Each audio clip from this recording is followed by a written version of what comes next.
Anong misteryo ang bumabalot sa isang abandonadong bahay sa Sitio Ababil na nagbibigay ng makatindig balahibong karanasan sa mga tao rito?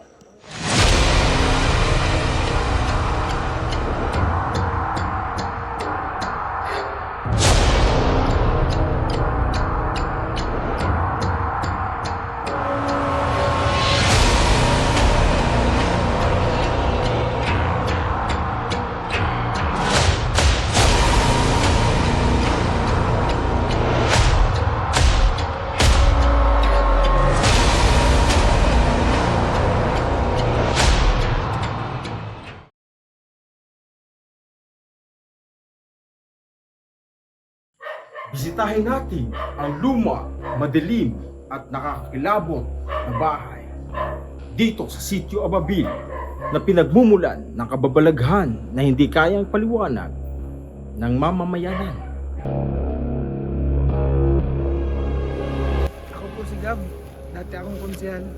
Gusto ko sana humingi ng tulong para ipacheck yung bahay namin na anak ko sa lola. Saan ang payas itong bahay? Kasi tuwing kumukuha akong trabador, maalis sila kasi may nagpaparamdaw daw sa kanila ito.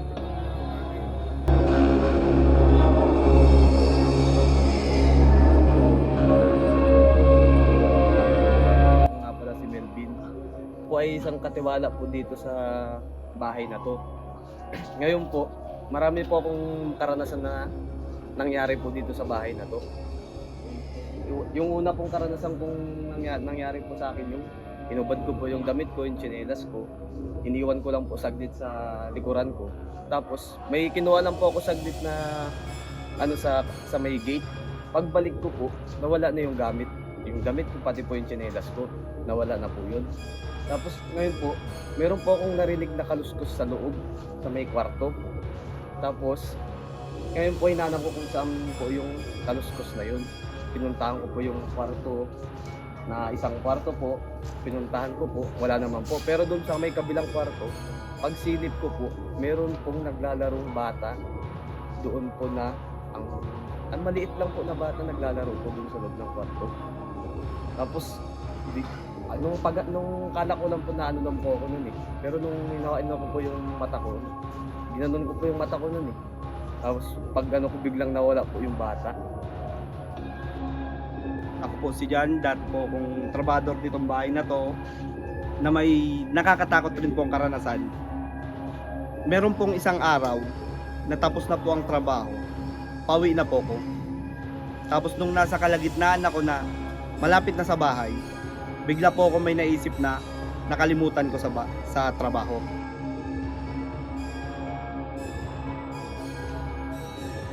Tapos, nung papalapit na po ako sa gate, may tumatawag po sa akin. May naramdaman ako, narinig ako na may tumatawag sa akin.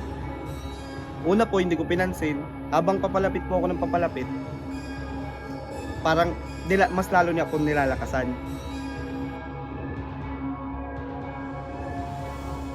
Tinutok ko po yung flashlight sa bintana. Nanlaki po yung mata ko sa nakita ko. Hindi ko po maipaliwanag. Kaya kumaripas na lang po ako ng takbo. Ako si Aljun. Dati rin akong trabador sa bahay na to. Ang karanasan ko naman dito sa ano na to, nung minsang pagtapos ng trabaho, syempre, pagod. Tapos, nagkwekwentuhan kami ng mga kasamahan ko sa trabaho dito sa ano na to. Nung nakaramdam ako ng pagod, sabi ko, matutulog muna ako.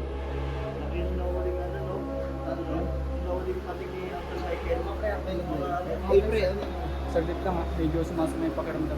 Papahinga muna ako. Parang kasi ang bigat ng pakiramdam ko sa akin.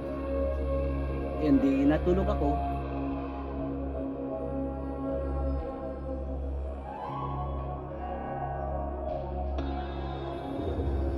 Nung nakatulog na ako, is parang may naramdaman akong mabigat.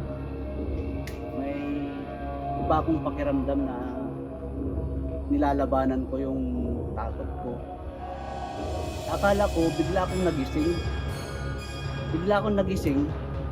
Nakakita ko ng isang elemento, hindi ko aninagan yung mukha niya kung anong itsura niya.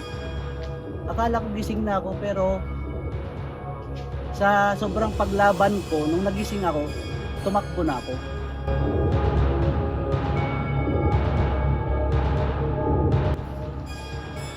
Dito sa bahay na to. Dito pa lang sa terrace eh. Lakas na ng... Oh? May nararamdaman ako.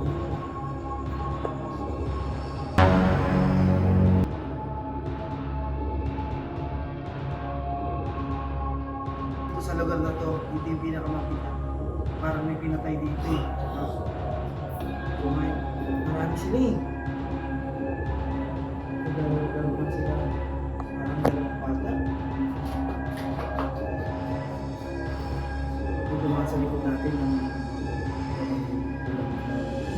Maraming naramdaman mo. mga espiritu na dito, kaya kailangan ko ng mga kasama. Tulungan niyo ako. Ulitin niyo yung sasabihin ko ha. Abay ga! Abay ka! Go pala! Go pala! Amen! Kami! Abay ga! Abay ka! Go pala! Gumala! Kami! Kami! Abay ga! Wala kami! Ito na ang ating huling ritual na makakapag-alis ng mga espiritu nito. Isara ang mga kamay. Ganito yan. At the rivers of Babylon, there we sat. Mananahimik na nga ba ang mga espiritu o patuloy na manggugulo sa bahay na ito? Subaybayan ang susunod na kabanata dito lamang sa Sitio Ababil. Please like and share.